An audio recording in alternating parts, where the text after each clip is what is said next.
Ocean acidification, the excess carbon dioxide in the atmosphere and other chemicals that is turning the oceans increasingly acid, is a slow but accelerating impact with consequences that will greatly overshadow all the oil spills put together.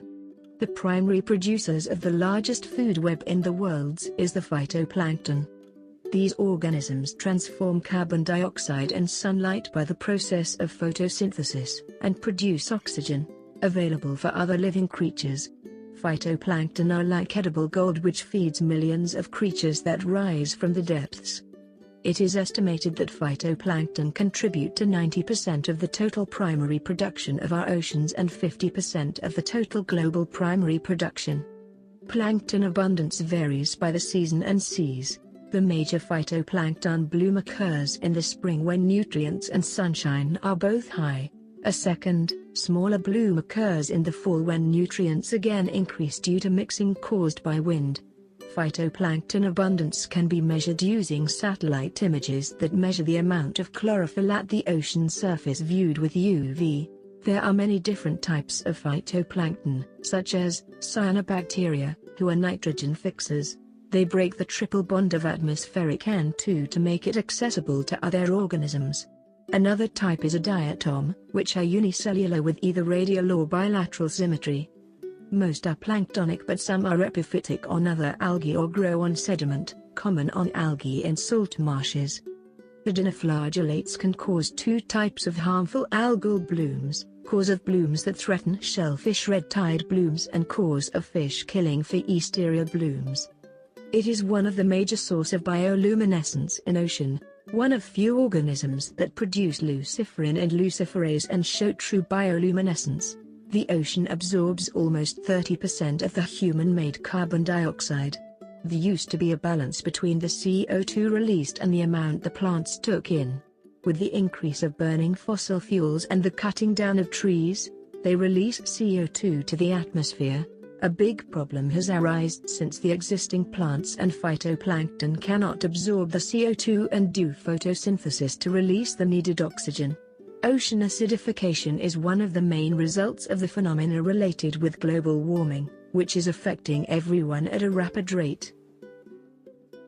In November of 2015, National Geographic said that the CO2 is altering water chemistry and affecting the life cycles of many marine organisms, particularly those at the lower end of the food chain. National Geographic, 2015. The carbon dioxide, over time, has been absorbed by the ocean. For this past years it has been benefiting us by slowing the climate change, but if it weren't for the ocean on this day we would be in a bigger crisis with the climate change since the carbon dioxide would have remained in the air. But, relatively, new research says that acidity is growing rapidly and has proven to interfere with shell growth in marine animals. On the pH scale numbers run from 0 to 14, the smallest numbers considered acidic and high considered basic. Over the past 300 million years, ocean pH has been basic. Today, it is around 8.1, a drop of 0.1 pH units of how it was before, representing a 25% increase in acidity over the past 2 centuries. The oceans currently absorb about a third of human-created CO2 emissions, roughly 22 million ton a day. National Geographic, 2015.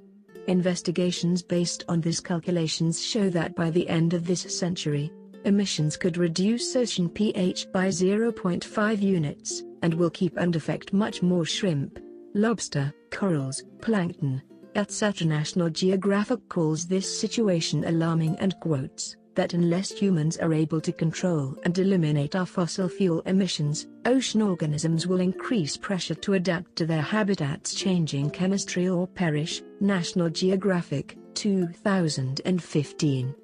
Throughout all this acidity process and since it has been more of an investigating situation, researchers have been calling this problem various nicknames: form evil twin to crisis in the ocean.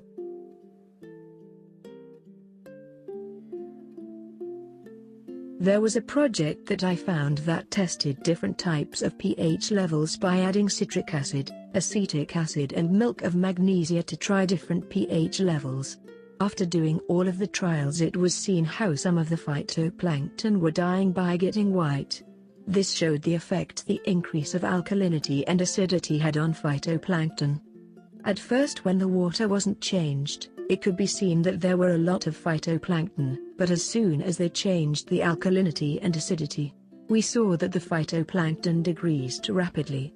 This shows that the effect of ocean acidification can have a serious effect on phytoplankton.